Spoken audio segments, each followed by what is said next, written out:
My house was built in 1904. It is a single-family home, wood frame setting on a concrete block foundation. I have been living here for about 12 years. Of all the weird things that my siblings and me have seen or heard in this house, this one event is my favorite. This happened to my brother. About 10 years ago, my brother and his best friends had started a garage band playing mostly Spanish rock, alternative music, but in Spanish. His friends could only get together on Sunday afternoons. They would practice into the early evening, and they would usually call it quits by 8 p.m. This was the time I usually showed up and went to bed, cause I worked the graveyard shift. This happened in late fall, so the days were getting shorter. They had just finished a long session when the decision to head to someone else's house came about.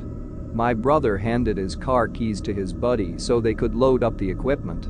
Everyone had filed out of the basement, but the tricky part was that they needed to walk all the way to the back of the basement, up the back stairs, through the kitchen doorway, down the hall into the living room and out into the front porch.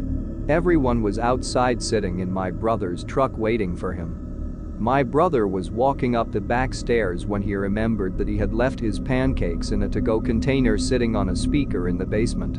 He made the decision to go back. Now the basement is not clean, with full sight lines, there had been partitions made, and the boiler and main heating unit are right smack in the middle.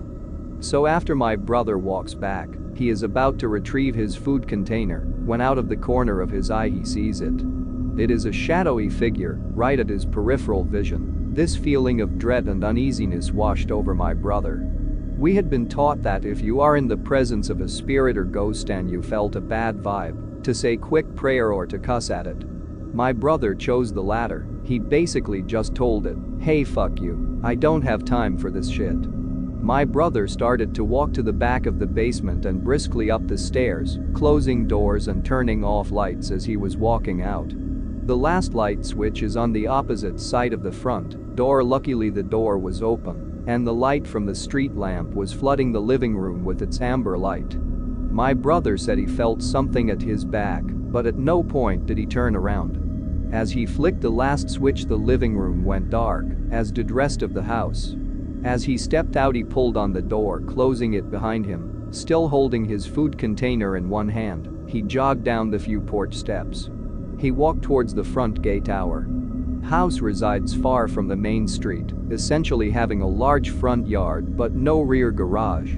As he closed the gap between himself and his friend Lawton truck, he kind of smiled and thought things over in his head, mad at himself for spooking out when there was no reason. He climbed into the driver's side of the truck, putting on his seat belt and getting ready to pull out of the parking spot directly in front of the house when one of his friends asked, "Hey, wait, what about your brother? Isn't he coming with us?" My brother answered, "What do you mean? He went to work early tonight, he is already gone. Do you see his car anywhere?" The next question they asked, "So then who was walking behind you when you were leaving the house?"